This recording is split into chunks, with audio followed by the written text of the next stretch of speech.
Today we're going to do a tutorial on how we respond to phone calls and inquiries on our website, because I know it's not always possible for people to get through and reach us.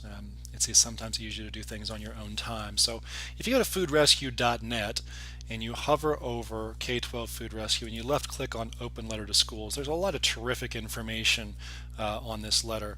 I composed this letter based on all the myths and the objections and the hurdles that we have to overcome every day to convince a school or a school district to join the Food is Not Trash movement and to keep unopened and unpeeled food items on the trays of students out of landfills and in the hands of children and families in need via food pantries instead. So if you look at number one, the key things that I want to point out are, number one, if you left click on in November of 2011, it's going to take you to a document from the USDA that shows that the Good Samaritan laws are now a part of the National School Lunch Program, and you'll be able to hand that to people directly who say that they're going to get sued, or that there's a legal problem with donating surplus food from schools.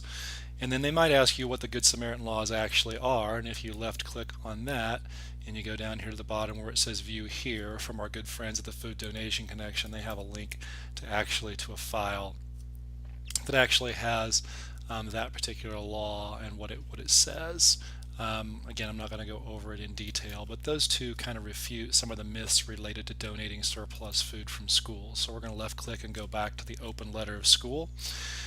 Number two talks about the USDA supporting the safe donation of unopened and unpeeled foods, and if you left click on the USDA, you will see exactly where the link is, where that takes you, and shows that the USDA promotes the donation and the preservation and food conservation of unopened and unpeeled food from schools rather than it going in landfills. So we're going to X out of that and we're going to go back to the letter. And number three is going to take you to a link that we have worked on called the Food Waste Policy History. And we've documented all the different states. If I scroll down, you can see all in their policies.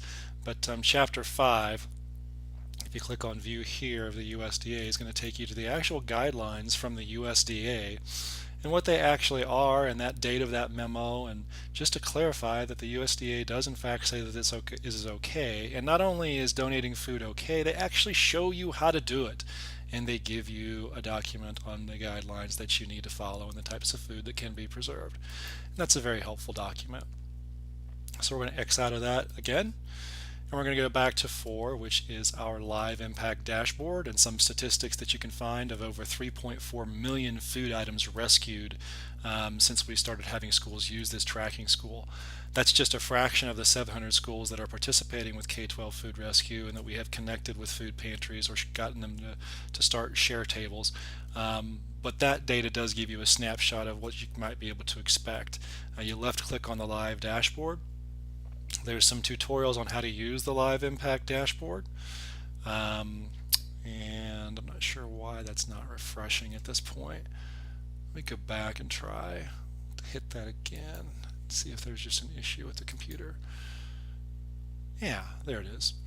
So you'll see that there's a tutorial here where I've highlighted there, and then it says click on below to find your school's total impact, and it's updated over 24 hours. So this shows you all of the food items that have been rescued and all of the CO2e, which is carbon dioxide equivalents that have been kept from entering the environment for those that have used the tool.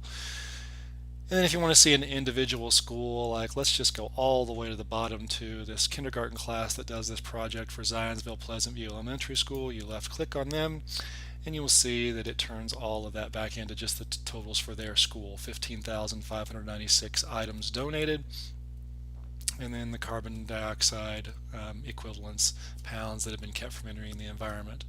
And if you wanted to see what that equals in meals, you can actually click on social, and it takes that entire graphic and it gives you a meal total, 3,249 meals rescued, and then it breaks that schools down into their CO2e that have been reduced from entering into the environment. And again, there's tutorials on how to use that.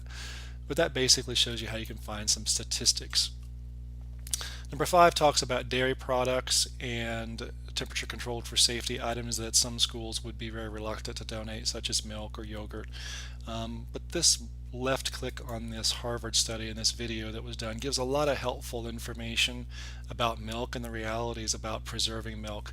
The USDA certainly says that it's okay, and this video definitely shows the myths that people believe about milk and preserving it. And that's really, really important. Number 6 may very well be the most important part of our letter, and that is when introducing this into schools, it should be a food waste diversion program. And you may say, well, John, why would we do that? And why would we not lead with the hunger piece of this? And the reason for that is food service directors are rightly concerned about not creating a program that would give schools an incentive to or give children an incentive to donate, because they don't want kids to donate. They want kids to eat this nutritious food that they have.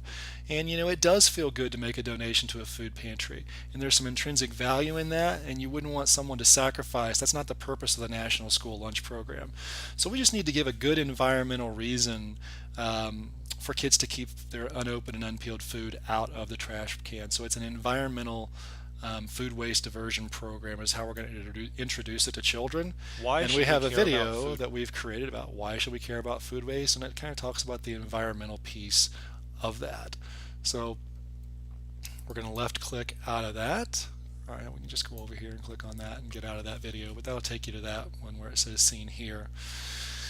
7 shows so just some of the statistics nationally on food waste, and number 8 is very important because you can left click on this piece here. It's going to take you right to the link where there's a press release that talks about our government wanting to reduce food waste by 50%. And a lot of that starts in schools. So our government is very supportive of reducing food waste in schools through donations. And there's a little link that you can go to. 9, 10, and 11 are really about just some of the moral reasons why we simply know we shouldn't be throwing away unopened and unpeeled foods. And I'm not going to really go into all of those specifically, but the bottom line is we're teaching kids that we're telling them that food has nutritional value, but then we're telling them to throw it in the trash can if it's unopened and unpeeled in the next breath. And that's not really the message that we want to send to kids. Food has value. Hashtag food is not trash. And then a little unknown portion of our website is that this little thank you page is the landing page that you get when you give Food Rescue your information, your email address, your phone number. It takes you to this landing page which has every single document that we've accumulated over the years to help you get a K-12 Food Rescue program started, including the 8 logical steps about where do I start, who do I contact, what do I do. This PDF file here that says K-12 Food Rescue Partnership Agreement kind of says how we'll help you. There's no cost involved in our help, but it will let you know how we will assist you with this and how we will augment your program. This K-12 Food Rescue Procedures document is a great document to have. So if we downloaded that document and went to the bottom and opened it, kind of let that come up now. This is the document you'll get if you click on that. You will notice that we kind of take you on a journey with a piece of food. So you've got the cooler with the ice bath in it starting out. You've got the kids in their share table with the ice and the food bin there as well. It's a different school. But it just takes you step by step. Some schools use a refrigerator. Others use a certain place in the cafeteria refrigerator with walk-in refrigerators that's totally separate from the other food. But that shows an example of that. And I could scroll down and show you other things, but it takes you on a step-by-step process. So that's an important document to have.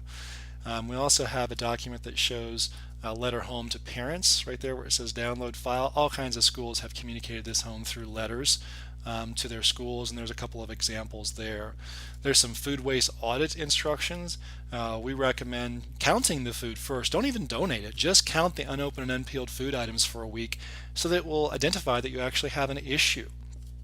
And that's a really, really important concept, just to understand that there is a problem and then let's do something about it. But there's some food waste audit instructions. The USDA has share table guidelines that are right there. You can take a look at those. We have some program tips, and then we actually partner with the World Wildlife Fund as well on this issue of school food waste, and they have a great document called 4 Ways to Fight School Food Waste that we highly recommend there. And then we also have a link where we will recognize student leaders and give t-shirts and that kind of thing that you can learn more. We send out startup kits to schools that are willing to use our tracking tool, which takes us to how do we use the K-12 Food Rescue free online tracking tool that will give us all kinds of awesome graphics to share.